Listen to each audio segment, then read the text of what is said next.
السلام علیکم ورحمۃ اللہ وبرکاتہ۔ آئیے آج کا درس شروع کرتے ہیں۔ اعوذ باللہ من الشیطان الرجیم، بسم اللہ الرحمن الرحیم۔ اولئک علی ھدی من ربہم واولئک ھم المفلحون۔ ان الذین کفروا سواء علیہم انذرتهم ام لم تنذرهم لا یؤمنون۔ ختم اللہ علی قلوبہم وعلی سمعہم وعلی ابصارہم غشاوۃ ولہم عذاب عظیم۔ پہلے ہم لفظی ترجمہ کریں گے اور لفظی ترجمہ کے ساتھ ساتھ بامحاورہ ترجمہ بھی کریں گے۔ اولئک یہی لوگ، علی پر، ہدم ہدایت کے ہیں، من سے، ربہم اپنے پروردگار کی طرف سے، واولئک اور یہی لوگ، ہم وہ، المفلحون فلاح پانے والے ہیں۔ اولئک علی ھدی من ربہم یہی لوگ اپنے پروردگار کی طرف سے صحیح رستے پہ ہیں، ہدایت کے رستے پہ ہیں۔ واولئک ھم المفلحون اور یہی لوگ فلاح پانے والے ہیں، کامیاب ہیں۔ اگر آپ نے کل کا درس پڑھا ہوگا تو آپ کو یاد ہوگا کہ اللہ رب العالمین نے فرمایا کہ قرآن پرہیزگاروں کے لیے ہدایت ہے، اور پھر اللہ رب العالمین نے ان پرہیزگاروں کی صفات بیان فرمائیں کہ وہ پرہیزگار لوگ کون ہیں۔ الذین یؤمنون بالغیب ویقیمون الصلاۃ ومما رزقناہم ینفقون، کہ جو غیب پر ایمان رکھتے ہیں، نماز قائم کرتے ہیں، اور جو کچھ ہم نے انہیں دیا ہے اس میں سے اللہ کے خوشنودی کے کاموں میں خرچ کرتے ہیں، اور جو اس وحی پر بھی ایمان لاتے ہیں جو آپ پر اتاری گئی، اور اس وحی پر بھی ایمان لاتے ہیں جو آپ سے پہلے اتاری گئی، اور آخرت کے دن پر وہ مکمل یقین رکھتے ہیں۔ اب اللہ رب العالمین انہی کے بارے میں فرما رہا ہے کہ یہی لوگ اپنے پروردگار کی طرف سے ہدایت کے راستے پہ ہیں، صحیح راستے پہ ہیں، اور یہی لوگ کامیابی پانے والے ہیں۔ یعنی جو ان اوصاف سے متصف ہوں ان کے متعلق اللہ رب العالمین نے فرمایا ہے کہ وہی لوگ فلاح پانے والے ہیں، وہی لوگ کامیاب ہیں۔ فلاح کسی ادھوری اور جزوی کامیابی کا نام نہیں، بلکہ فلاح اس مکمل کامیابی کا نام ہے کہ جس کے دامن میں دنیا و آخرت کی ساری سعادتیں اور برکتیں سمٹ آئی ہوں۔ ان الذين كفروا سواء عليهم انذرتم ام لم تنذرهم لا يؤمنون۔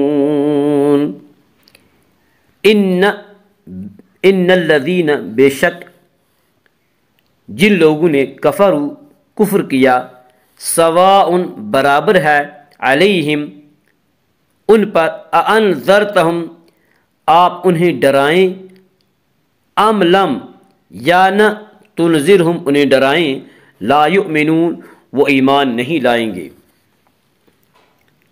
ان الذین کفروا بے شک جن لوگوں نے کفر اپنا لیا ہے، سواء علیہم ان کے حق میں دونوں باتیں برابر ہیں، انذرتم ام لم تنذرہم کہ آپ انہیں ڈرائیں یا نہ ڈرائیں، لا یؤمنون وہ ایمان نہیں لائیں گے۔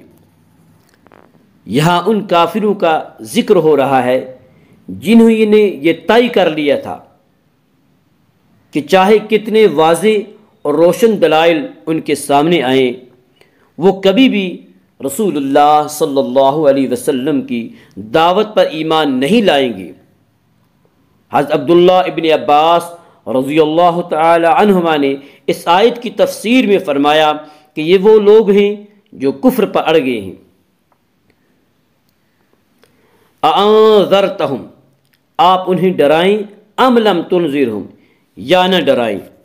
ڈرانا انذار کا ترجمہ کیا گیا ہے۔